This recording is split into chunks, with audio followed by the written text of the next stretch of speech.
It's time to talk sports. It's Hacksaw's Headlines, a panorama of the world of sports, stories, comments, and opinions. Touchdown, San Diego! Now, here's iconic sports talk show host Lee Hacksaw Hamilton and co-host John Riley.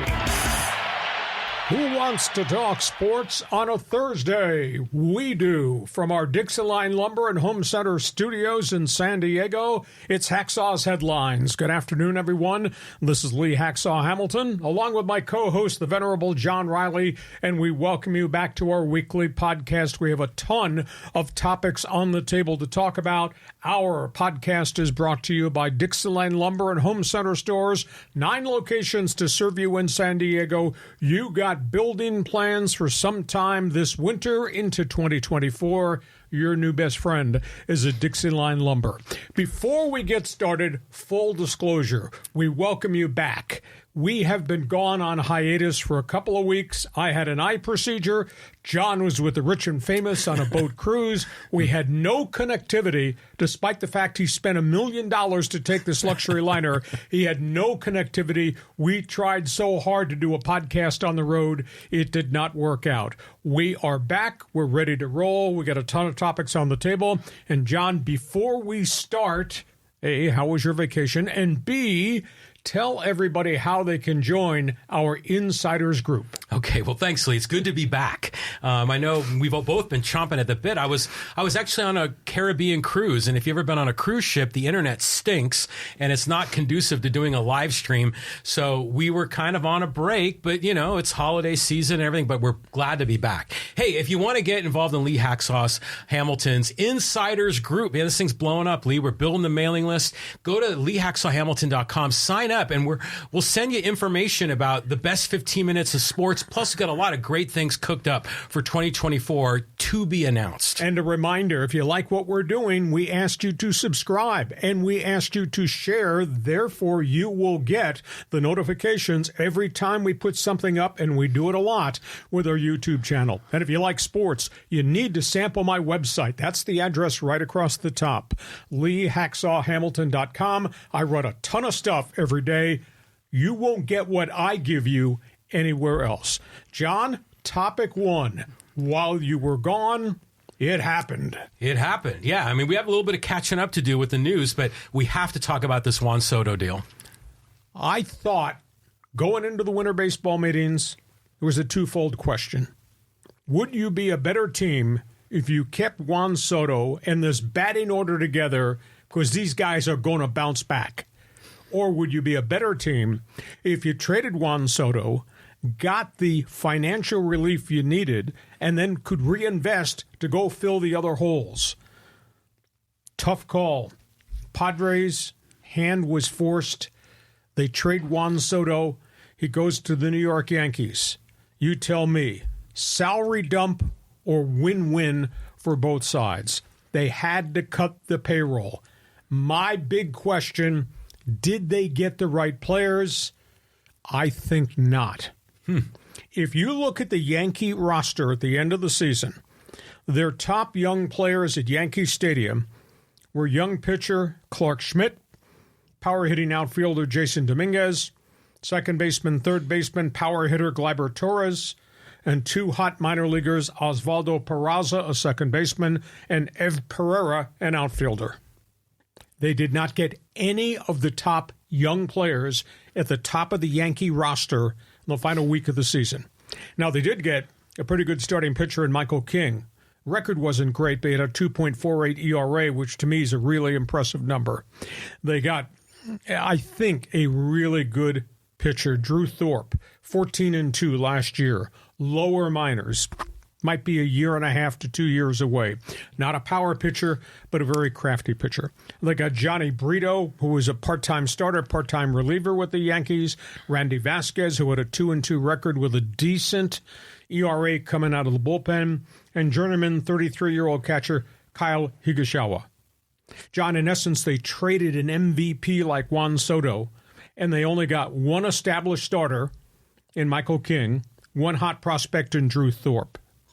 Now, granted, they also created $38 million in budget space by moving Soto's contract and Trent Grisham's contract. I'm told they're bidding on Shoto Imanaga, the Japanese left-handed pitcher, but the price tag on all pitching has gone up. They need one established starter, if not two. They need at least a couple of setup relievers. They need a left fielder. They need a center fielder. They got $58 million in budget space. Lost out on the bidding for Jung-Hoo Lee, who went to the San Francisco Giants. I don't get the sense they're willing to pay an exorbitant price to go get Corbin Burns on the trade front. Shane Bieber is still in Cleveland for some odd reason. Price tag on Dylan Cease of the White Sox has gone up. And, of course, there is no Nick Martinez gone to Cincinnati. There is no Seth Lugo gone to the Royals. There is no Luis Garcia. He's gone to the Angels. And we're waiting for the last shoe to fall, which would be the loss of the other starting pitcher, Michael Wacha. And, of course, we're waiting for Snell and Hader to vacate the premises. So, spin back. I threw a lot at you as you're offloading the luggage from the cruise ship you were on. Salary dump or win-win? I just listed who I would have gone after as compared to who the Padres got. Did they get enough? John, the floor is yours. This whole thing sucks. I mean, imagine the excitement we had at Fans Fest, like 11 months ago at Petco and the Fab Four, and man, we were going to rock and roll, and everything has gone sideways here. I hate trading Soto, this Hall of Fame talent in the prime of his career. I was hoping there was a way to keep him, because I thought if they keep him, these guys are all going to bounce back. Now, the part that I don't have all the inside information, you probably do, about the dollars, the debt ratio. Are they is their hand being forced to cut spending by the league, or is that by the ownership group? And does the passing of our beloved Peter Seidler play a role in this? Because I agree with you. I don't think they got value in return. They got a bunch of maybes and then a couple of reaches, for a Hall of Fame talent. I mean, this is really shocking. And there's all these holes on the roster and maybe no money to fill them. Yes, yes, yes. Period, exclamation point, end of argument.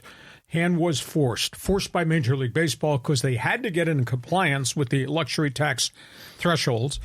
Hand forced by, I think, ownership that looked at the amount of money, the volume of money that was spent, sometimes wasted by A.J. Preller, and they've reeled him back in. This is the structure of how you're going to operate. This is the amount of money you got in the box. You better go get it done. I just don't think they got the right players in the transaction. Now, had they kept Juan Soto, the reality was they would have had about $25 million to fill all the other holes. That's a big issue. Right. But you'd have less holes to fill if you had kept the center fielder and the left fielder. Could you have gotten quality pitching for the $28 million that was left?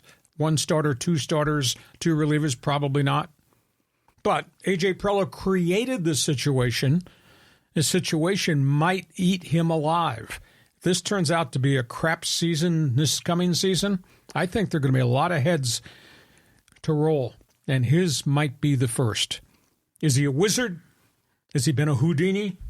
Has he done a lot of unique things to get players with his boots-on-the-ground philosophy, every scout, every corner of the world? Yeah. He's going to have to work some magic now because the price on pitching's gone through the ceiling.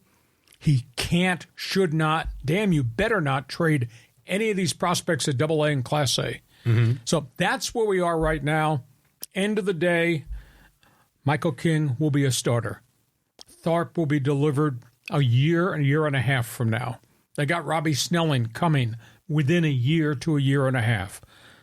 But they didn't get enough. Not for an MVP guy. No. So that's where I am. I'm disappointed. I don't know if they were dealing from a power strength or they were dealing from a disadvantage because of all the things that were happening around A.J. Preller. Well, isn't it interesting that Preller, kind of made a reach to get Seth Lugo, who was a question mark if he could start, and then he had a great season, and now he's too expensive. Same thing with Wacha. And same thing with Wacha. Same thing with Martinez. Exactly. So you have to give Preller credit for that. But, they've probably got a whiteboard with their depth chart looking out 3 or 4 seasons in the future, and they probably saw all these holes coming. I just feel awful that Seidler put all of his chips in the table knowing that he was probably near the end of his life, and these guys blew the opportunity. So now they're going to have to figure out a way to restructure it. But with all those other big contracts, Preller doesn't have much wiggle room. I confirm it. Every aspect that you've said. For the first time in your life, broadcasting from left field, you are right, John Riley. Okay, let's go from topic 1, San Diego, to topic 2. Okay. Dodger Stadium. Yeah, so again, playing a little catch-up here. Ohtani to the Dodgers for $700 million. I mean, there's a lot of controversy with this contract. I don't know if it's controversy because the Dodgers did not do anything illegal. Deferred contracts, there's a structure of rules that you have to operate by. Padres have deferred contract money, some to Fernando Tatis, I believe some to Bogarts, maybe some to Manny Machado. There is a structure of how you handle the deferred contract payments and how much it accounts year by year to the luxury tax. So the Dodgers use creative financing. Now, I was flabbergasted. I'd been told by one of the agents that I deal with that the price tag was $400 million deferred. And then the agent confirmed it was $680 million out of the $700 million. Right. I was just floored by that. But that's not free money.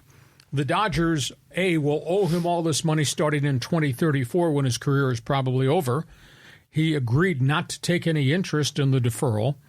But as part of the formula, the Dodgers have to put a certain percentage of each guaranteed year into a reserve fund that they can't touch. It's like, I want to say it's 5 to 8% of each year's salary that he'll be getting goes into a reserve fund. Cannot be used for anything else. So it's not like the Dodgers get him dirt free, $2 million per season for the next 10 years. They will have to make a payment every year into the reserve fund based on the contract that he's getting, $70 million per season. So that's the complexities there. I was told 5 teams made proposed contracts. They presented the same deferral thing to each of the teams. I was told 2 to 3 of the teams said no. I was told that Toronto had offered $600 million. At the last day, the Dodgers took it up to $700 million because they knew what the structure would be and they could afford to pay that money out. And again, the deferred money does not come till 2034 and runs for a decade after that. They also gave Ohtani the freedom to continue to use the structure he used while with the Angels.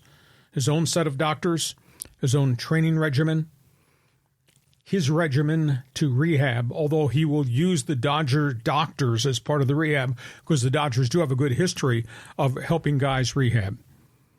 The Dodgers owe not just Ohtani, they owe Freddie Freeman $57 million deferred. They owed Mookie Betts $115 million deferred. So the Dodgers will continue to pay into that reserve fund for 3 players going forward. And all this, the Dodgers payroll as of this afternoon, as we're doing our Thursday podcast, is $181 million. Creative financing. Yeah. They got rid of a bunch of contracts. Ohtani gave them deferral.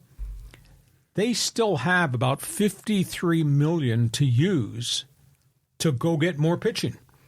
And that might be Yash Yamamoto, who they met with for 4 hours at Dodger Stadium at the end of the week. By the way, all the Dodger stars were part of that roundtable. Right on. Ohtani was there, Freeman was there, Betts was there, Kershaw did a conference call. So the Dodgers still have a fair amount of money and budget space to go get a frontline starter. So now the question, do the Dodgers win the bidding war for Yamamoto, and that completes their offseason? Or do the Dodgers go somewhere else, make a trade for Dylan Cease, or do something with Tyler Glasnow and a big trade with Tampa that might now also involve Randy Arozarena, a much bigger deal? So I'm kind of fascinated with what they did and kind of looking forward to seeing what the next domino to fall looks like. Yeah, this is amazing how this is all going down. Well, first of all, I don't blame the Dodgers at all. They're creative. They figured out a way to do this. We knew that Ohtani to L.A. was the most likely landing spot for him. There was a couple of things about this that kind of irked me a bit. Number one is that this deferral compensation, which sounds interesting, is a little bit like Bobby Bonilla, right? But didn't the Padres offer something similar to Aaron Judge? And wasn't that sort of frowned upon either by sports writers or by the league? And then the second part of it isn't it weird how when the Padres make a big spending spree to get Machado, to get Bogarts, to get all these big name players, everyone says it's bad for baseball. But when the Dodgers get Ohtani, they say it's good for baseball. Superstar goes to a super franchise. That's item one. Big market baseball is what drives TV ratings, etc. So baseball's perspective, that's a positive. I don't know that the condemnation of Seidler and the Padres' way of doing business was anything more than questioning sustainability in a small market. Los Angeles' market, Yankees' market, much different sized markets, right, in terms of ability to draw. We have 3.5 million here to draw. That's all we're getting, whether they're Padre fans or it's displaced Pirate fan coming to see his team. That's it, 3.5 mil. Can you generate the kind of revenue you need to generate to support the wildly long contracts that Preller gave out to every one of his guys?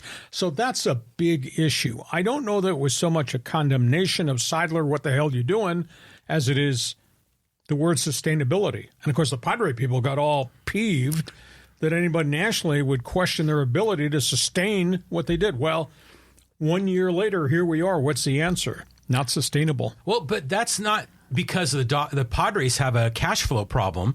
I mean, it's because the debt ratio thing that the Major League Baseball is condemning them for. And then the Padres took out that short-term loan, but teams do that all the time.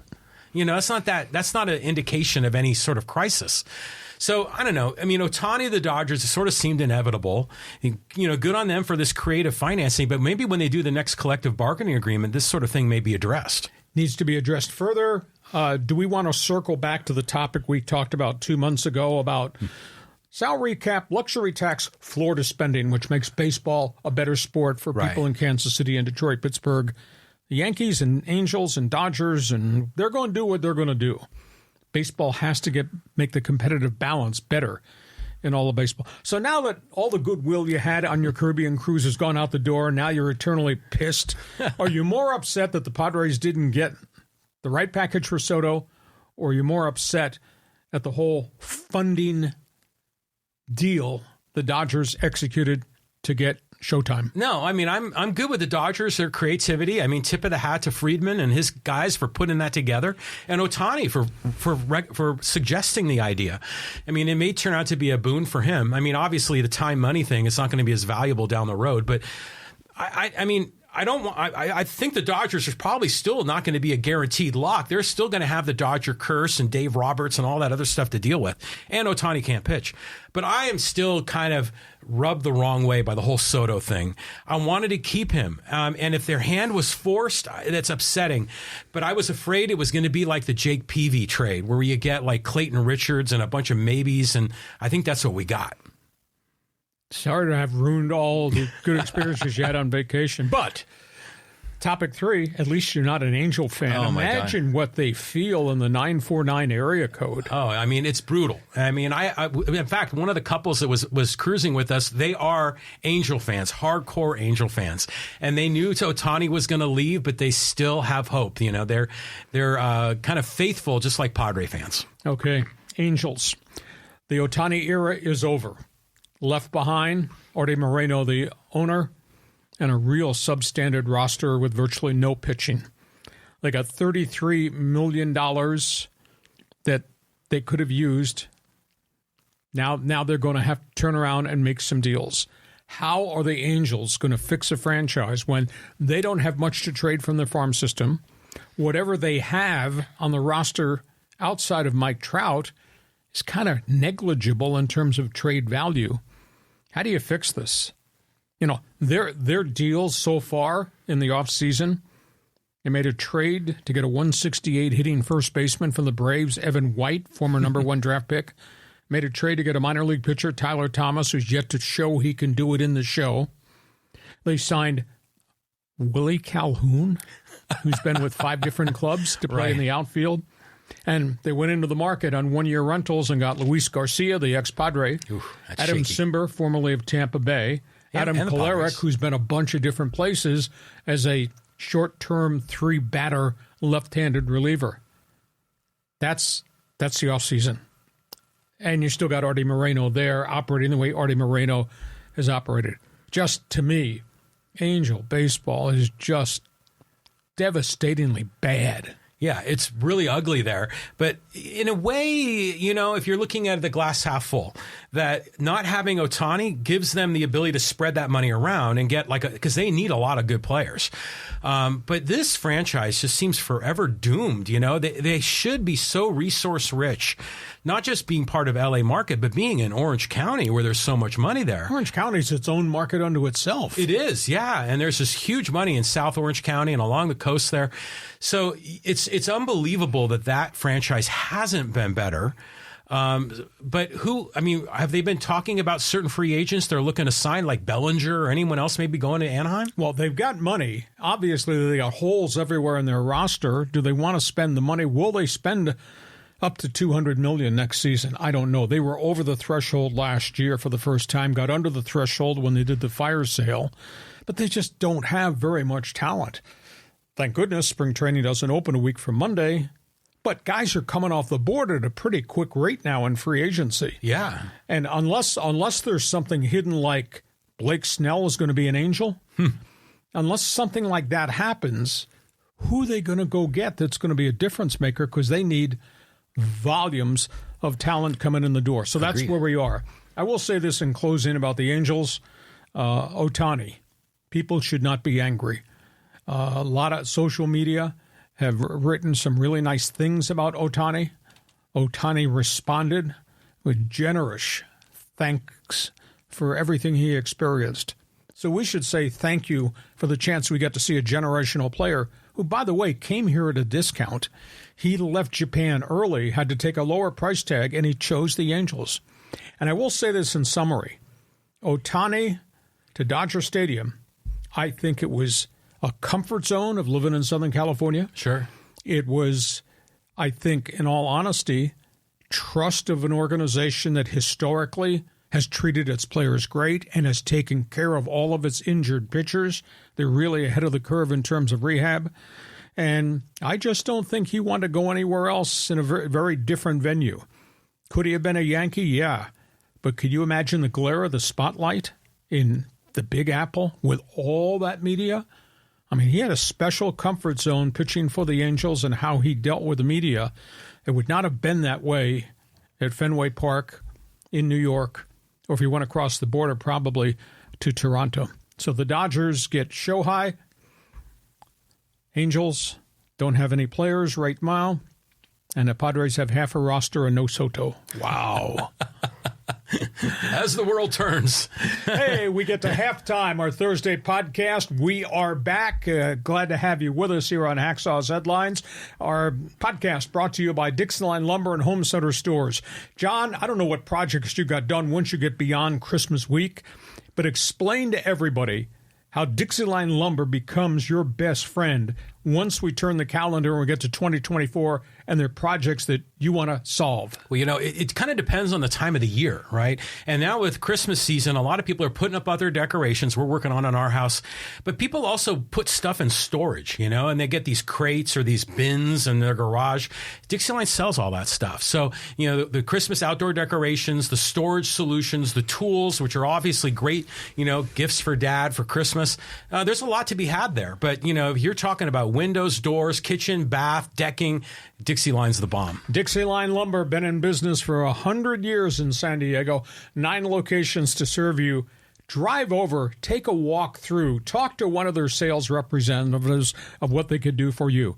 Fix it, build it, guarantee you will enjoy it with DIXIELINE Lumber Home Center Stores. John, before we move into the second half, couple of reminders. We have started something new as we go towards 2024. It's called Hacksaw's Insiders Group. We want you to become part of our team. John explained to all of our followers on our live stream how they can join our team with the Insiders Group. Yeah, so you can get on board, be part of the team. We got a lot of really fun things that we're planning on doing in 2024, including potentially having some of the listener follower base as a guest or panelist on this podcast. We're cooking up some things. So if you want to get on the list, go to LeeHacksawHamilton.com. Go in the upper right corner. There's an orange box. Fill it in. You'll get on our email list. We're sending out the best 15 minutes in sports, Lee. I mean, that is unbelievable data every day. That's coming. So get on board at LeeHacksawHamilton.com. And a reminder, when we're done arguing with each other, I'm right, he's always wrong. When we're done, we open it up for fans forum. John, quickly, tell the people on live stream how they join the show at the end of the show. Oh my God, fans forum they have all this pent up emotion since we've been gone. I mean, I see Raul and Pedro and Sergio and Brett and Angel and Steve and 4RXLA and who else is in there? Sergio and Willie and oh my God, John is in there. The list is huge. All these people want to get involved. We're going to try our best to get everyone in. Go in the live chat on Facebook or YouTube, put in your comment or question for Hacksaw, and we'll get you on board in the fans forum segment at the conclusion of Hacksaw's headlines. And we invite you to subscribe so you will get the alerts every time we put something up on the YouTube channel, which is almost every day. And we want you to share. Tell your friends what we're doing with this podcast, what I'm doing with my website. And if you got time, since we don't have any friends, Santa's not coming to our house, give us a thumbs up or give us a 5-star rating. John, we go from baseball. Let's talk NFL football. Chargers, Raiders. Oh, no, we're talking to Chargers and Rams here, but tonight's a big game. Thursday night football. Yeah. The battle of the backup quarterbacks. Both these teams, Chargers, Raiders, are 5-8. Both these teams have lost a ton of games recently. Both these teams are 1-6 versus good teams. They're playing for a high draft pick here. Who knows? Let's talk about the Chargers. Let's talk about the Rams. Chargers situation, horrific end of the year, a disappointing year for Justin Herbert, fractured index finger, right hand, surgery, gone for the year. Did you ever think, with a team led by Justin Herbert, that he would have a 30-32 career record? His team would have 2 offensive touchdowns in the last 11 quarters of football, spanning 3 games. No run game. Pass protection has just completely broken down.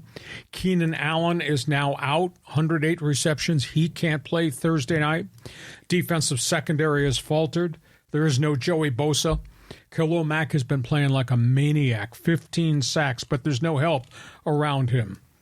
Do you know, since John Spanos, thanks Dad for the job, John Spanos and Tom Telesco joined forces, the team's composite record is 86-94. They have 2 playoff wins in 14 years with those guys calling all the shots. And Brandon Staley's 5-8. Brandon Staley's 24-24 as a head coach. And it's like he's got no answers how to move the football, no answers how to stop the other guy. This is a disaster. Meanwhile, across town, nobody saw this coming, especially this dummy. Hell, I was the one that said, I wonder how Sean McVay would like 4-13 this year. Boy's he done a job coaching. Yeah. They've rebuilt this thing quickly around Matthew Stafford. Now, they've had good luck. They've hardly had any significant injuries. Offensive line has been intact the whole season, which means Matthew Stafford has been upright. Defense has gotten better and better. This tough guy running back, Kyron Williams, has turned out to be a stud. They drafted him a year ago. He lost his rookie season to injury. Man, he's a 100-yard rushing running back per game. Puka Nacua, Cooper Kupp, Tyler Higbee playing really well. They have drafted and played guys who can run. Their back end, their linebackers and their secondary, pretty impressive. And their offensive line, and it's not a sexy position, this young guard, Steven Avila, he's a pretty good football player. So, John, you're sitting there looking at the demise of the Chargers, and surprising rebirth of the LA Rams. And John Riley says, what's the final score going to be in Thursday Night Football? Like 3-0, 6-3, 12-9? I got to believe that the Raiders are going to be blitzing Easton Stick all night long, and that's going to be a challenge for him. But conversely, the Raiders defense can't protect whomever they're playing at quarterback. You know, there was a theory that maybe they would sit Aiden O'Connell, the rookie from Purdue, who's made a lot of mistakes, and maybe just throw Jimmy Garoppolo back in there. But it's a terrible thing to say. Why would the Raiders want to screw up the chance to get a high number 1 pick by trying to win a meaningless game with Jimmy Garoppolo, who they're going to let go at the end of the season? I mean, this is such a screwball Thursday night we have ahead of us. Well, this used to be back in the day when you were broadcasting the Chargers. This was a big-time game, and it was often featured on Monday Night Football. And there's just so much, electricity around this old rivalry. But that's all in the rearview mirror. I mean, so it's kind of a snooze fest tonight. I mean, I don't know what's going to be like. I'm fascinated to watch it with you, but at the end of the day, this is an end-of-season game between two really bad football teams, and all these coaches could be gone by the time we've gotten to the finish line. What's your take on McVay, Rams? Wow. Well, remember you were saying at the beginning of the year it was going to be Aaron Donald looking around for all of his teammates with name tags. You didn't know who they were. This is, they're better than I thought they'd be. But, I mean, they're in that division with the Niners, and the Seahawks are pretty good, too. So you knew they weren't going to make the playoffs, but they are playing better than we expected. And that young receiver, what's his name, Puka, right? Puka Nacua. I mean, that kid's showing and stuff. So, the Rams kind of on the upsurge. That's not too bad. But what's Stafford? Do you think he's going to be around in L.A. for a number of years more? I'd say a couple more, as long as he's not getting hurt more. He's had a really good statistical season, and all these new newbies around him, he's making plays because he's standing upright and he's staying in the games and not getting hurt. Now, is Stetson Bennett still on the team, right? Yeah, is he the 2 or the 3? He's been inactive. He's been on the, quote, NFI illness list. Oh. And they've refused to disclose any information about what happened to him at the end of the season. Oh, weird. So, I don't know if there was a sickness, whether there's a blood disorder, because you can't hide guys. And he's on the illness list. He's not on injured reserve. So, his future will have to be staked to what he does in training camp next year. Okay, we go from NFL football. We got college football to talk about. Yeah, the Heisman Trophy was just awarded, and we were always saying it's the year of the quarterback. Really was. And I don't think anybody saw this coming. That's Jaden Daniels, LSU. He put together a mystical season. Not on a bad team, but a team that went 9-3, didn't win any of the big games they had to play. Jaden Daniels had almost 5,000 total yards running and throwing. He had some games where he'd throw for 300, rush for 200. I mean, he was a one-man show. He got 503 first-place votes, which just absolutely shocked me. And the more I thought about it, he won every vote in the Deep South, and he probably won a whole pile of votes in the Eastern Seaboard countries. He ran away from the balloting. Michael Penix, Washington Huskies, 13-0. He finished so far back it was staggering. And that's the thing that amazes me is he got no national pub. He threw for 33 touchdowns this season. He only got 229 votes to the 503 that Jaden Daniels got. And Bo Nix got virtually nothing. Bo Nix, who threw 40 touchdown passes, he got 50 first-place votes. 50. And they virtually ignored Marvin Harrison, averaged 18 yards per catch, 13 touchdown catches, Ohio State. He only got 23 votes. So I tried to analyze how the voting broke, and it was obvious to me that Daniels swept everything Deep South, Eastern Seaboard. Small faction in the Midwest went for the Ohio State kid. And then obviously what was left, they split amongst the two quarterbacks out here. And then it dawned on me the reason Penix and Nix got so many less votes. Nobody on the Eastern Seaboard watches Pac-12 football because it's really late at night. Right. Despite how good all these teams were and how electric those quarterbacks were. So I was surprised. Were you? Yeah, I was. And I remember percolating, talking about Daniels and thinking, who is this guy? And it's interesting because he played in community college, I think. And went to Arizona State, and played a couple of years, and then bailed. Yeah. So he's, wasn't like a, hot prospect, from the start. But isn't this just another example of the arrogance of the SEC, the East Coast bias? Whether it's, I don't watch them because they're late at night, or they might be saying, the Pac-12 is disintegrating. They're probably not that good. I know you have a Heisman ballot. I mean, are you allowed to disclose who you voted for? I am now that it's been announced. I voted Penix 1. I voted Bo Nix 2.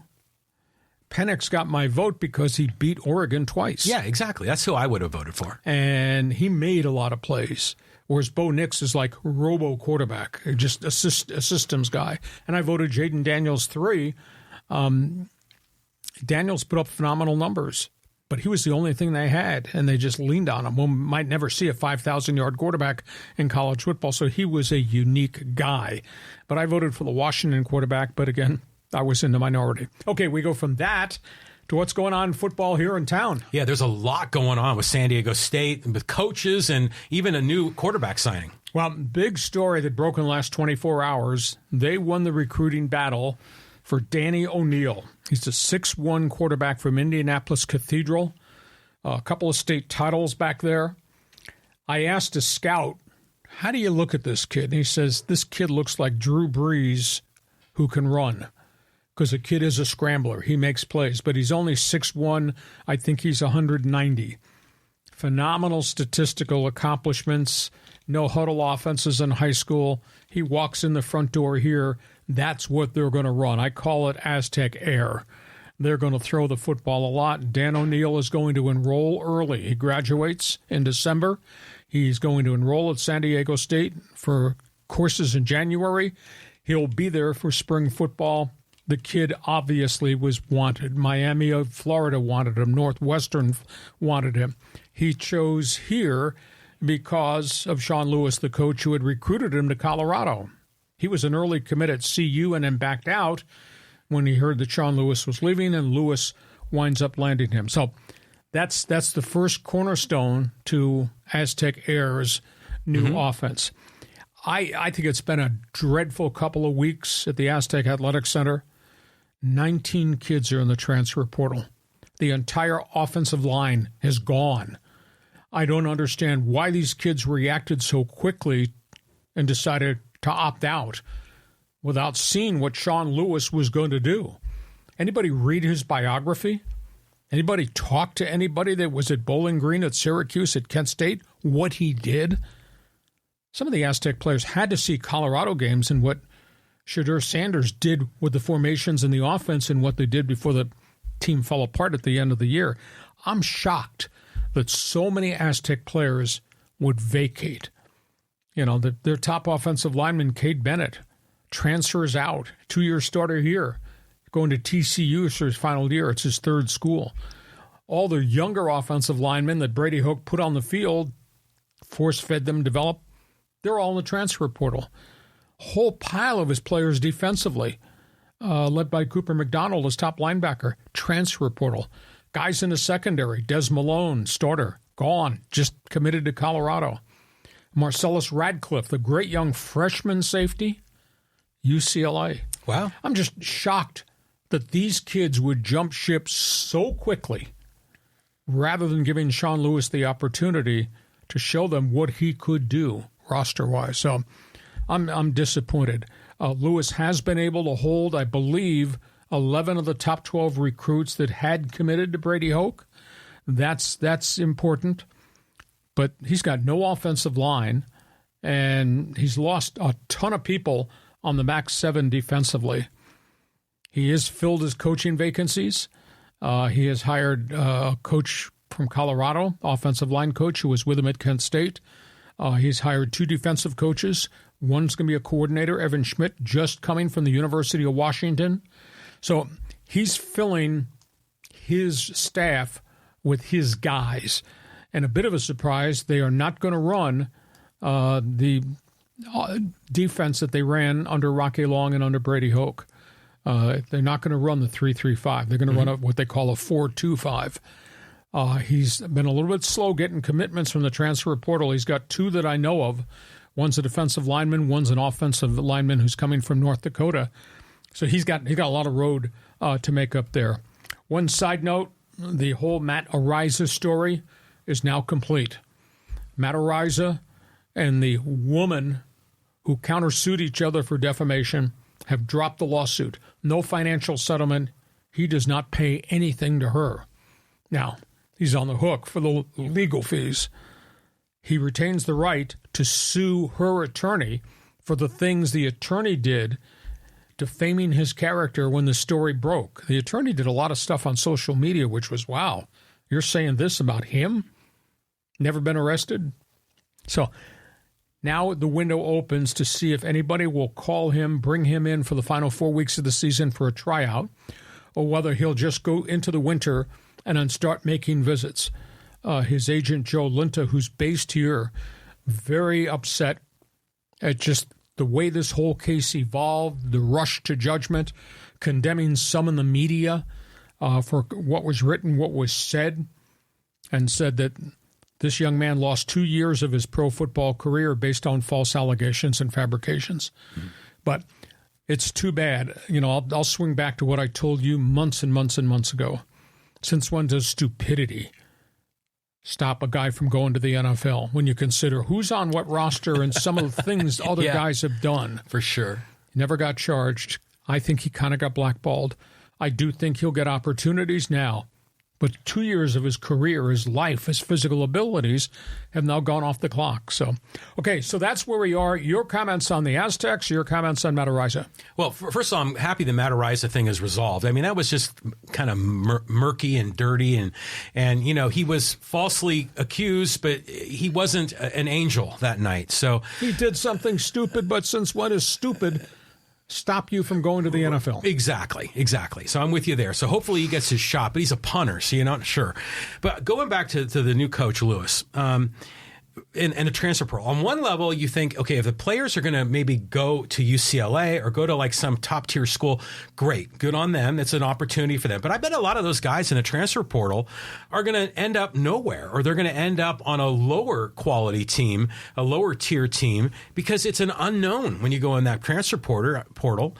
And, you know, with the track record of Lewis and his offense sounds great, but then I'm also heard that he had the offensive play calling duties taken away from him at Colorado. What was that about? Well, that was when Dion, because they didn't have enough offensive linemen, just couldn't configure how to protect Shedeur Sanders, the kid, his son, and Shedeur wound up getting a fractured back. He took so many hits because they didn't have enough offensive linemen. They didn't change the offense. And so they were, in essence, demoted Sean Lewis for the final 3 games of the season. Offense didn't get any better. They still got battered. Then they wound up actually losing the quarterback. So I think Sean Lewis is kind of victim as Dion was looking for answers and solutions, etc. By the way, speaking of Dion, back in the transfer portal, offensive linemen, you guys, let your quarterback get sacked 58 times. Turn in your gear. You go to the transfer portal. He has already gotten commitments from 6 new offensive linemen, so he's bodies in, bodies out. Well, I heard Warren Sapp might be joining his staff. Is that true? Possible. Yeah, I mean, if you figure he's going to be a magnet for players and coaches. I would think so, but he's not been a magnet this year. He's not done well in the portal outside of the offensive linemen. So that's where we are. I just wish the kids had given Sean Lewis a little bit more time. Now, if they're kids that don't wind up going other places, he can always go back in and get some of those offensive linemen to come back to San Diego State. But it's obvious his new coaching staff is obviously going to be new schemes. I maintain I know his track record. I've talked to people about him. I understand what he did at all those places that he was at. All those quarterbacks put up phenomenal numbers. He rebuilt offenses. They had winning seasons at Kent State, which never had winning seasons. These kids should give this guy a chance. And for the Aztec football fans, yeah, you should make your reservations right now for Aztec Air, because I think this is going to be fun to watch. And by the way, San Diego State cut their ticket prices 20% again for the second year in a row. Good. On the east side of the stadium. So, is this the highest rated quarterback that State has ever recruited? Well, it's hard to say nationally where Ryan Lindley was, who set all the records, where Kevin O'Connell was. But yeah, maybe. I think he's 34th in the nation as a blue chipper. I think he was called a 3-star. That's still not bad. For San Diego State, that's a good recruit. As one guy told me, he's a 6'1" version of Drew Brees who can run the football. Oh, wow. Right on. So that's where we are. Okay, we go from that. One other football story here. This is weird. Yeah, the Pac-12 Mountain West. What's the latest drama here? Well, I'll tell you what, I've never seen so many coaches leave a conference as what happened at San Diego State. Aztecs separated from Brady Hoke. Craig Bohl leaves Wyoming after leading the Cowboys to 6 bowl games. That's one of the toughest places in the world to coach.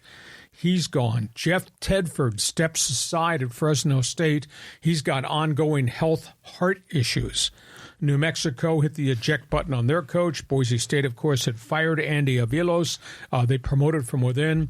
Nevada got rid of Ken Wilson, who went 4-20 over 2 years. We got 6 schools who made coaching changes, so that's strange.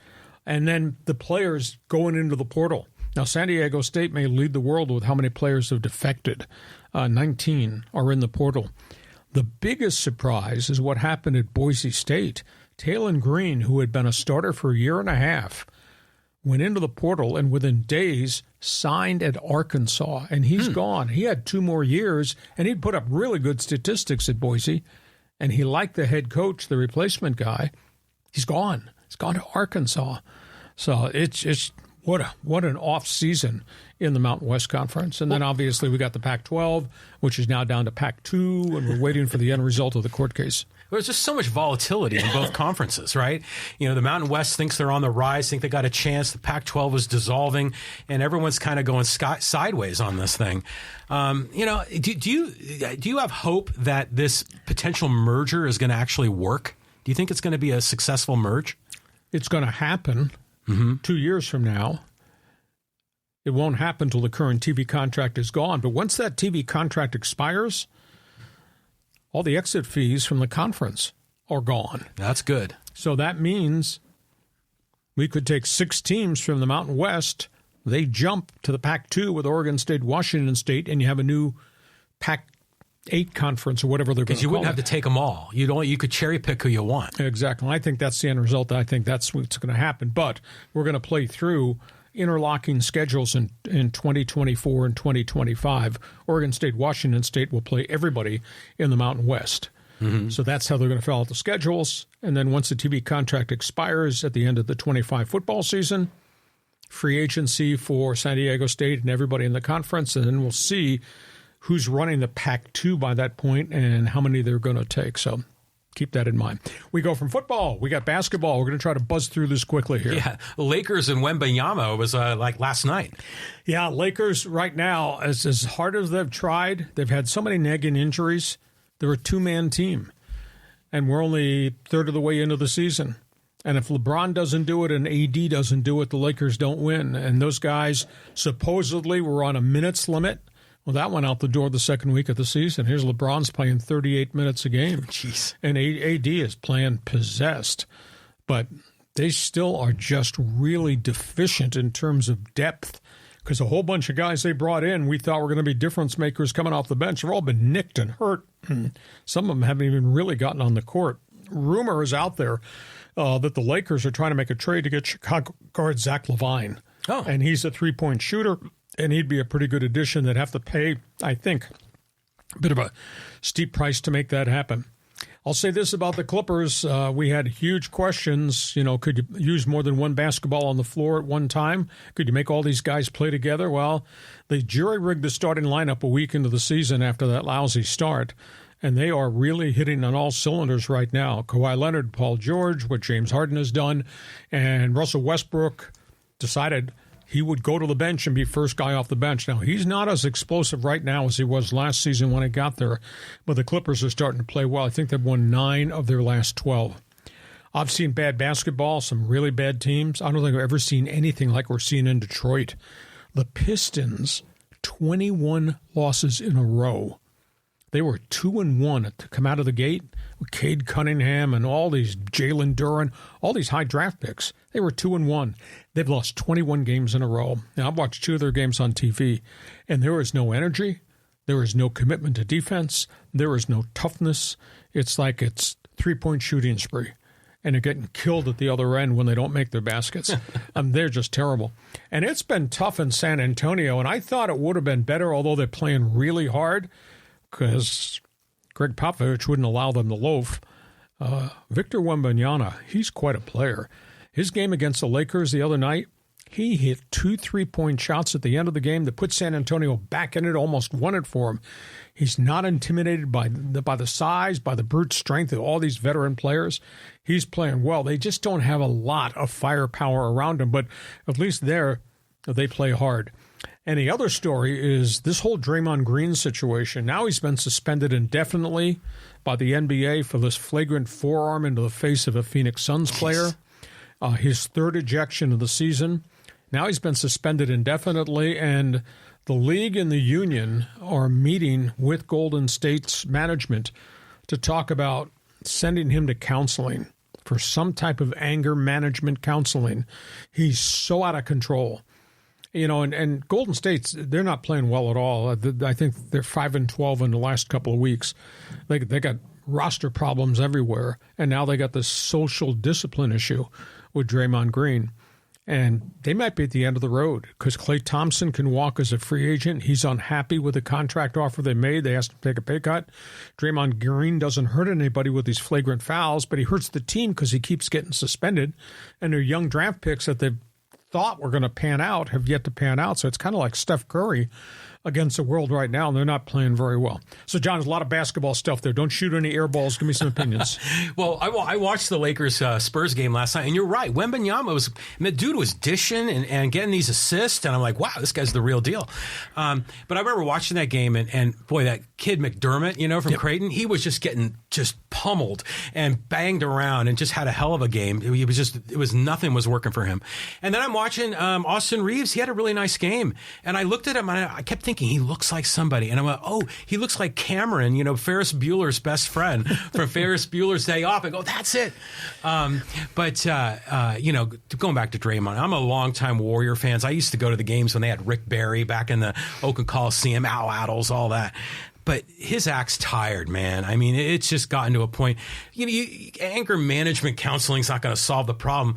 I kind of wonder if maybe they should implement a policy that if you injure a guy and put him on the disabled list for, let's just say, 15 days or whatever it is, that you get suspended for that same amount of time with no pay. Well, the discipline based on suspensions escalates for the second incident, the third incident, et cetera. Yeah. So, but the Golden State's in a tough corner. Are they tired of the act? Yeah. He's hurting the team. Yeah, he is. But if you blow him out, somebody else might pick him up in the division. And how do you help yourself if you blow him out, unless you're willing to give up the whole season and say, okay, we're into total rebuild? Well, I mean, if he's not playing, if he's suspended, then what's the point of having him in the first place? Okay. So we go from hoops. Let's talk hockey very briefly. Oh, yeah. I caught the last end of that Ducks game, and it all slipped away at the end. Who's hot, who's not in the NHL? LA Kings, 11 wins in a row on the road. Whoa. All-time NHL record. Holy moly. Out of the gate, 11 straight. Now, they've lost a couple since that time. They got firepower everywhere across that front line. Kopitar, Kempe, Fiala. And the biggest surprise is the number one pick, Quentin Byfield, at age 20, is scoring goals. He was so overwhelmed last year in cameo appearances at this level.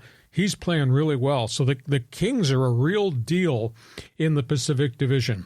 The Ducks have just been devastated by injuries. They had this bad stretch. They lost 8 in a row. They've won only 1 of their last 13. They don't have Trevor Zegras, the teenage sensation. They don't have Jamie Drysdale. Leo Carlsson, the number one pick from Sweden's got 7 goals, but they're not playing him every game. He's sitting out back-to-backs because they don't want him to get beaten down. But he's playing pretty well, but they just have so many injuries up front. They just don't have enough firepower. So as much as we thought maybe this would be a year in which the young guys surface, well, the young guys are all up there. They're not playing for the San Diego Gulls at this point in time. So at the end of the day, this looks like it's going to be another lottery season for the Ducks to get a couple of more draft picks. I'm kind of disappointed, but you can't control. I mean, Drysdale got hurt the second game of the season, and he missed virtually all of last year with shoulder surgery. Zegras got hurt like a week after that. He's been out since early November. So it's been really tough on Anaheim, and it's tough for them to score goals. And they lost to the Islanders in a game you're referencing and gave up a power play goal late, and then gave up a shorthanded goal with 90 seconds to go. That's what I saw. And what was a Ducks lead turned into a Ducks defeat. Oh, it was brutal. I mean, imagine being a sports fan in Anaheim right now. I mean, it's got to be just drudgery. But 11 games on the row, 11 wins in a row on the road for the Kings. Never seen that before. But I don't think I've ever seen that in any other sport. I mean, unless you go... I go back to the Lakers' 33-game win streak. Okay. Yeah, that probably was a piece of the equation. But modern day... Jeez. Yeah. That was really impressive. We go from that. Last topic on the table is pro golf. Yeah, you cover it all, Lee. So PGA drama with LIV? Who could have seen this coming? We all believed his words over the last year and a half. I'm talking about Jon Rahm. PGA superstar. Denounced the LIV. Condemned the guys who jumped ship. I guess money talks, people walk. Everybody has a price. Jon Rahm, $450 million payday to go to the Saudi Super League after all the things he said about them and how he defended the honor of the PGA Tour. So that was a shocker. Now the rumor is they're bidding on his best friend, Tony Finau. He might be the next to jump. I asked the question, who is going to be left to play on the PGA Tour if they don't get this merger deal done? And they're facing a deadline of December 31st to get this thing negotiated. Now, the Saudis have proposed a $2 billion investment in marketing to run the European side of the PGA Tour. They have also now proposed a $1 billion loyalty investment for the guys who stayed behind on the PGA Tour, did not jump. Xander Schauffele, etc. But please tell me what the LIV brings to the table, aside from names, because I don't know anybody that watched LIV games on TV. I don't know anybody that's excited about LIV team play. I'm excited about the Masters. I'm excited about the British Open. Right. I'm not excited about team play, LIV. Just an absolute disasters. And hey, all hats if we're going to have a PGA All-Star event versus the LPGA. That might be fun on a one-time basis, but that's not the basis of your successful tour. So LIV's got all these marquee names and nobody's watching the events because I'd much rather watch Masters and British Open. And John Riley says, money talks, right? Yeah. That's what this is all about. Shameful. I mean, and so the Saudis are buying, essentially golf, and they're trying to corner soccer too. And, generally speaking, I don't have a problem with it, aside from the fact that it's the Saudi royal family is behind this, right? Mm-hmm. The ones that executed a press reporter. So it's tricky here, and it's sad. Xander Schauffele may be all that's left in the PGA. Blood money.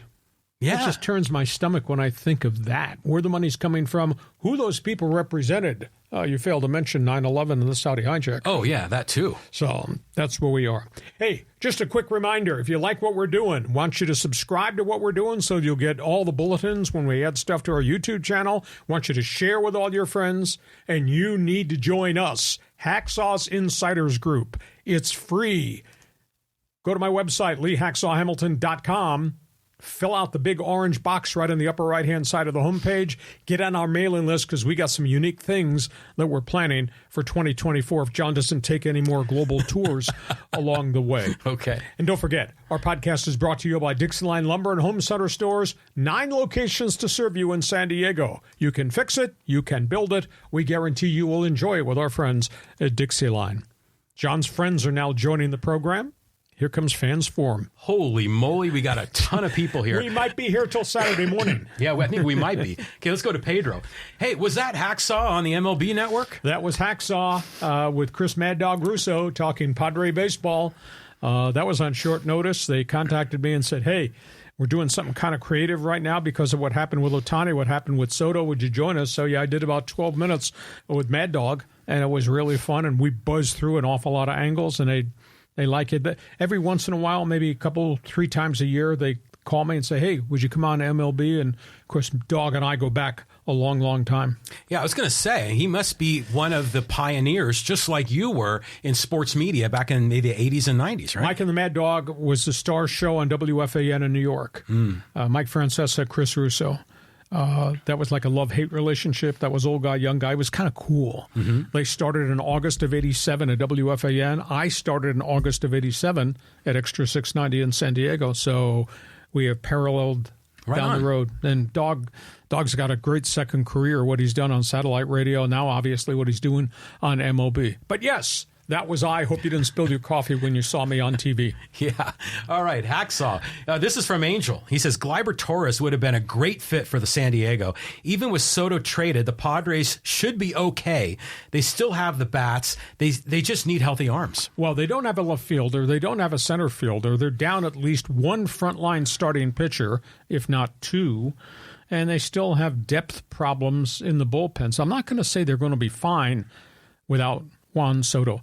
I just don't think they got the right players in the deal. When you go back and if you look at the laundry list of names I gave you at the top of our podcast, those guys are all featured in the box scores the back third of the season. And they didn't get any of them. They got the next tier. Next tier might be okay, but they might not be. Yeah, I mean, again, it's a big question, but it's only 1 year of Soto. So it's not like we could have gotten the king's ransom for him.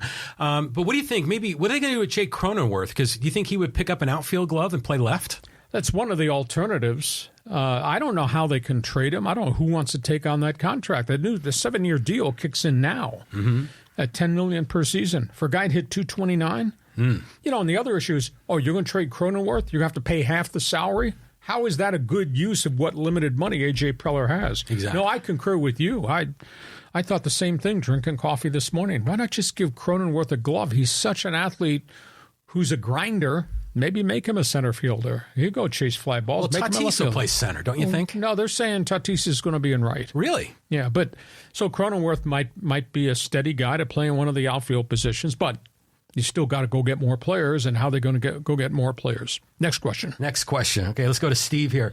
Hacksaw, what do you make of the Ducks collapsing lately? Do you think they'll be competitive or be in the draft lottery at the end of the season? Lottery, baby. I mean, you can't project injuries. You know, we all thought Drysdale, the defenseman, coming off the major shoulder surgery, he got hurt really early last year. He played really well his first year as a 19-year-old. Okay, star back there on the blue line, gets hurt again. Second game of the season, gone. Zegras is so crafty, so good, gets hurt again. He's gone, and they're not disclosing the extent of the injuries, but Jamie's been down since October. Zegras has been out since, I want to say, early November. So they just don't have enough players around them, and, you know, San Diego Gulls weren't playing very well until the last week, and the Gulls have just kind of made it come together. They had a 13-game winless streak. They were just terrible. They could not score any goals. Now, some of their guys are starting to put the puck in the net, and the Gulls have played a little bit better hockey, but they're still in a huge hole in the standings. So, yeah, I think Anaheim's going to be a lottery team, and you would hope they'd have some good luck and guys who would finally get healthy because they're wasting away the career of John Gibson, the goaltender. What's your take on the draft pick Carlson? Is he living up to expectations? Yeah, and they're spotting him. I'm really surprised he's not playing every night, every shift like Connor Bedard, the number one pick, is playing. He's got 7 goals, though. And for a 19-year-old at this level, that's pretty impressive. I mean, he's a power player. And you give him a full year in NHL weight training and diet help, if he can stay free of injuries, that's a power forward for a long time to come. So that's a really good pick. Okay, let's move on here, and let's go to John. He says, a year from now, when Soto signs with the Mets, how will you judge the trade? Well, I don't think it's a win-win trade. I'm not sure he's going to the Mets because I don't know that the Yankees will let him go. I might be in the minority. And sometimes I am, but most times I'm not. Yankees will pay the price. There'll be some expiring contracts at Yankee Stadium. They'll pay the price to Scott Boras because they always have paid the price. It was interesting. I'm trying to think who made the comment about Yankee baseball. That was Brian Cashman, who said a lot of strange things this offseason. He invoked a George Steinbrenner phrase. If you're a great ball player, you should be playing in New York. Yeah, right. So he invoked that comment as they were making the announcement about the acquisition of Soto. So I think the Yankees, if it turns out to be Yankee Met bidding war, so be it. But I think the Yankees paid that price to get him, and they gave away some talent. I don't think they gave away a ton of talent, but the Yankees did not get him for a 1-year rental. And I'll be fascinated to see, because there's a lot of public pressure and club statement pressure on Giancarlo Stanton that he needs to be in the lineup every day. Oh, yeah. He has been so banged up and so hurt. So there's a whole conditioning thing about him. But, boy, that's a pretty good batting order. Geez, you got Stanton, and now you add into it Soto, and you got Judge. That's not bad. Yeah, but, it's like they have their own Fab 3 or Fab 4. But who knows? You can't predict what's going to happen. I mean, look what Baltimore did last year. But it is funny that they're interviewing Soto and they're all saying, "Hey, what do you think about staying with the Yankees?" And he's playing it coy again. Yeah, call Scott Boras. Yeah, exactly. But he did say one thing was really intriguing, and he didn't demean Petco Park, but he took a shot. 23 of his 35 home runs were on the road, not at Petco. He says, I can't wait to see the right field porch at Yankee Stadium. Boom. He's going to hit some home runs. Boom. Okay, let's move on. Let's go to Dave talking about the Angels. To be fair, the Angels couldn't do any big moves until Ohtani signed. They have more young talent on the roster than you give them credit. Nito, Moniak from Carlsbad, High, OBP, Chanel, not so bad. They've got some good young players. I concur with you. Moniak is a journeyman who's finally found his career after struggling all those years. They just don't have enough pitching. That's the big issue. Yeah, they've got 4 starters. They'd all be 4th or 5th guys on somebody else's club, and you're asking Patrick Sandoval to be your ace? I don't know that they have enough right now. They do have budget space, but the price of pitching has rocketed to the point that the Michael Wakas and the Nick Martinezes of the world are making $15 million a year, which to me is crazy money for a back-of-the-rotation guy. I just don't know where they're going to be able to go get more pitching. Unless there's something that's hidden in that farm system. Because 2 years ago they drafted 21 pitchers. All 21 of their picks were pitchers. Unless somebody is going to make this next jump, I just don't know outside of Reed Detmers that they've got an ace on that staff. And I don't even know Reed Detmers out of BYU is the ace on the staff. So we'll see. I mean, spring training does not open a week from Monday or the day after Christmas, so the Angels still have time to find a way to go get pitchers. But what they've gotten so far doesn't excite me. Well, yeah, I mean, it's a huge question mark, but I'm rooting for Moniak, the local kid, Carlsbad. I remember he was playing at was it Carlsbad or La Costa Canyon? I think it was LCC, when my son was playing at Poway High. And when he was at the game, there were tons of scouts there from not just from colleges, but from MLB teams. It was like a circus. It's a high number 1 pick. Well, number 1 overall. Didn't hit. Now, it was strange. He bounced around, and he got to Angel Stadium. And it was like a light bulb went on. And maybe that's just a maturity factor of how to approach handling Major League pitching. But he played pretty well for them. So maybe that's a nice free agent acquisition. But star status, no. No. Well, we'll see what he does. He'll have the opportunity to play. Hey, here's one from Brett. The Dodgers should sign Snell and Hader just to piss off Padre fans even more. Well, they had a 4-hour meeting with Yamamoto. And all the Dodger big hitters, and I'm not talking about the front office, I'm talking about the players, took part in that meeting and a tour. The Dodgers, I don't know if you heard this story, the Dodgers shut down Elysian Way, the road that goes into the parking lot. They shut down their Dodger store for a whole day. No Christmas shoppers allowed up near the stadium, as they were given a tour to Ohtani for the meeting. So the Dodgers, they could go get Yamamoto. Now, I heard that Yamamoto's agent has asked for a 10-year deal. I don't know very many people that are given any pitcher a 10-year contract. Maybe I'd give him 5 years and then options after that. A 10-year contract? I know he's only 25, but 10-year contract for a pitcher? I don't think so. Yeah, I mean, it's funny, they're talking about closing access to Dodger Stadium. Isn't that stadium just the biggest pain in the butt to get in and out of? When there's traffic, yes. Oh, it's just horrible. But, it's kind of cool that Freeman and Mookie and even Kershaw were there to kind of grease the palms or kind of move the process along. But, you know, I mean, the Dodgers are just loaded and they've got more money, and they did this creative thing where the AAV is a lot different than it should be. I mean, yeah, it's a loophole, but they exploited it. The Dodgers seem to have more money than God. Yeah, they do. You know, maybe except maybe the Yankees. We'll find out. Okay, moving on down the list. This is a comment about the Matt Araiza story. This is from Tracy. She says, stop believing women automatically. Wait until all the facts come out. Too many guys get their lives ruined based on lies. Well, I concur, although you must defend the honor of the woman. I don't think you can make a broad brush statement that you can't trust what the woman says. That's not very fair, not very legitimate. You know, and the other active part to this conversation is Araiza did something stupid. When your whole career is in front of you with this great reputation of what you accomplished as a football player, and you do something stupid because you might have been drunk at a party, and I don't care if it was consensual or not, you put yourself in a bad situation. Was it a money grab? I've talked to people that think it was nothing more than a money grab. But now the lawsuit against the other 4 players that this woman has filed, that's still active, but the Araiza thing is not.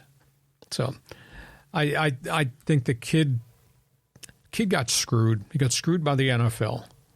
When you look at the makeup of NFL rosters and how many players are on active rosters making big money, who've been involved in a lot of stuff off the field, real serious stuff. Now, I grant you, gang rape is a serious thing. Consensual sex with an alleged minor, that's a stupid thing. But when you look at all the guys on NFL rosters, and guys have been suspended, I mean, for the whole wide variety of things off the menu that they did, whether that's steroids or whether that's domestic abuse or whether that's guns or whether that's cocaine. They served whatever sentence and they're back in the league. This kid never got a chance, and he was never indicted, never charged. They held it against him. He was being sued. He just got a bad end of a deal. He'll push this behind him. Somebody will give him an opportunity to kick. And I really believe the story will eventually go away. But it cost him 2 years of his career. Yeah. Huge. Well, I remember the Rams had that guy that killed a woman. Leonard Little, linebacker, drunk driving death. Exactly, and he got back in the league. But isn't it interesting in society how the pendulum will swing too far one way or the other? Like, for the longest time, women were being abused and raped in these cases, and no one would believe them, and they had no way to get retribution. Then the Me Too movement happened, and it swung all the way the other way, and it was believe women no matter what. Now it seems we're getting to a rational place where it's all about facts and doing the investigation and then applying justice properly. 2 years?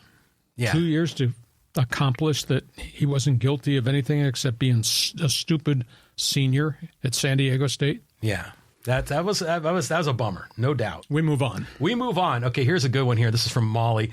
She says, Lee Hacksaw Hamilton, when are you going to have Scott Kaplan on the show? 2 San Diego radio legends would be my ultimate Christmas gift. Well, that'd be kind of cool. You know, he's obviously doing stuff in Los Angeles, and when we do our podcast, he's on the air yelling at people in L.A. about Ohtani's arrival and et cetera, et cetera. So, yeah, we'll have to just try to work it. And he said, well, I'll have you on my podcast, but he hasn't followed up on that. But, hey, what we're doing works here, so we'll keep doing it the way we're doing it. Glad you enjoy it. Yeah, so Kaplan, he's terrific. I like his show and his guys that are on his team. No accounting for bad taste. All right, let's go to Pedro. He says, Lamont Butler, San Diego State, not helping, carrying the weight with Jaden Ledee having a breakout year. Safe to say Butler is a one-shot wonder? Well, he's not playing right now through the first 10 games of the season as well as he played last year.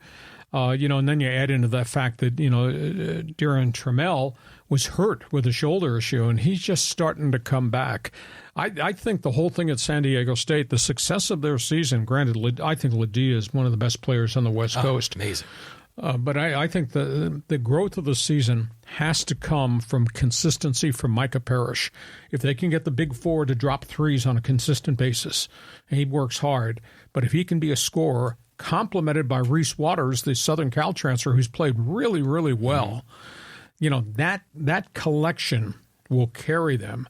And then hopefully we're going to see Butler come back, and then obviously Trammell gets to 100% health. And by the time we get to the Mountain West Conference, once we get through the Gonzaga game on the 29th, then we'll start playing the conference games, which are critically important. Hopefully by that time, Dutcher is going to have every component locked into their responsibility, but they played poorly. While you were gone drinking Puerto Rican rum, they almost lost to UCSD, which was my a alma shocker. mater. And they almost lost to Cal Irvine. Right. So and there was one other game they came real close there at the end too. So, but just as an aside, I can't believe that UC San Diego took the runner-up of the national championship, D1, to the final seconds of the game. Was when I went to school there in the 80s, they were Division III. 14 minutes without a point. San Diego State. It was crazy. Minutes. Crazy. But, I don't worry about Lamont Butler. He's going to be fine. His defense is great. He's a leader. He's going through a slump. It's going to come back. But Ledee, this guy is potential player of the year. This guy's amazing. You agree with me, though, that Parrish is really the intangible one that has to score on a night-by-night basis? Yeah, and he's shown it. He's really showing it, and a lot of grit underneath the basket, too. But I personally think it's the bench has to step up. And Jay Powell had a really good game last time. We need more of those bench players to come in, because that was the secret ingredient last year. Okay, a couple more here. Couple more. This is going to be here from Neil. What is the Pac-2 going to do with scheduling for all the other sports? Well, I think in the conference they've not solidified what Oregon State, Washington State basketball will look like going forward.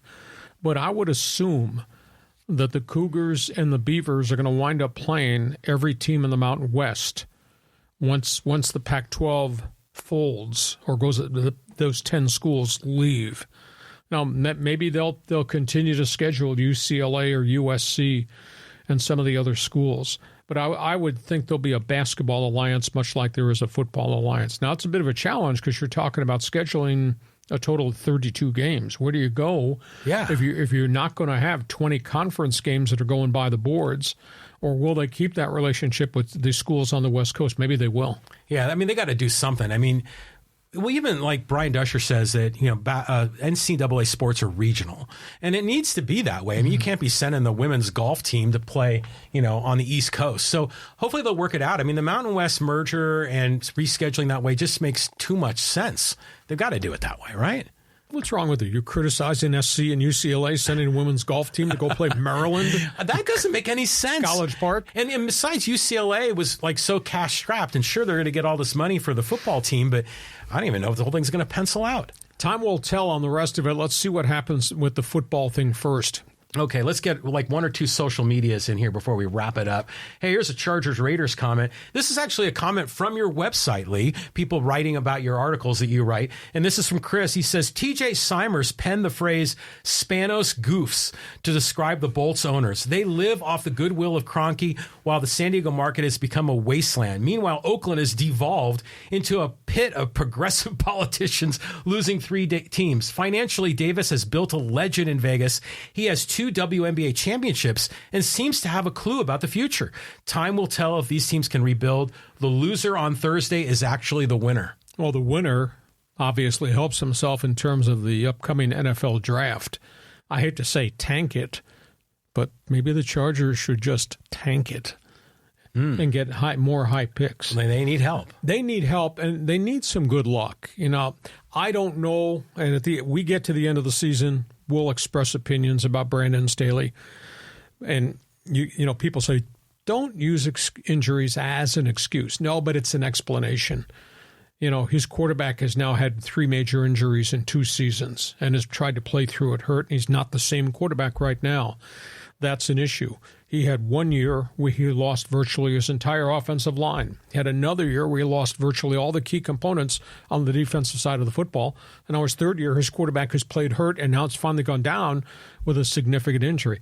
So those injuries may well be a piece of the equation as to why they're 24-24 under Brandon Staley and why they've been so disappointing. And I'll disagree with Chris. Mark Davis hasn't done crap to prove he's a responsible, intelligent NFL owner. Yeah, okay, so he's got the Las Vegas Aces WNBA. That doesn't mean anything in the spotlight of owning a franchise that has just been pitiful in the National Football League. And he was gifted that stadium and all this money, and they got a lot of work to do. I was on a Raider station talk show yesterday, and they're not happy with me in Vegas at all because I'd written some really condemning columns on my website about Mark Davis and the late Al Davis and what the franchise evolved into. So Chargers got issues. We'll see what happens within 4 weeks' time. Raiders got major issues. That junk's been going on since they were in the black hole in the Bay Area. Yeah, I mean, Mark Davis is like a cartoon character in a lot of ways. I mean, so yeah, whoever loses this will probably be in a better position. But you know, I'll be watching the game. You're going to hang out here and watch it, right? And it'll be nice to see, you know, just how it's a historic rivalry, but it's a shell of what it used to be. Plain and simple. We hope you have enjoyed our Hacksaw's Headlines podcast, brought to you by DIXIELINE Lumber and Home Center Store. We apologize if we went too long. We were both amped, and neither one of us drank coffee this morning. But listen, check my website, LeeHacksawHamilton.com. It's all written. We invite you to subscribe, invite you to share, want you to register to become part of Hacksaw's Insiders Group, because we got some junk planned for 2024 that we think you're going to like. Hey, thanks for listening. Thank you for participating. John, good to see you back, even though your opinions are still out in left field. Have yourself a great sports weekend. Hey, I'm happy to be back. It's going to be a great holiday season. And we will talk to you with bonus coverage, Bonus Monday. Thanks for being with us on Hacksaw's Headlines. Join us again for Hacksaw's Headlines on YouTube, Facebook, and Twitter. And find the audio version on your favorite podcast app. Touchdown, San Diego! For more content, go to LeeHacksawHamilton.com.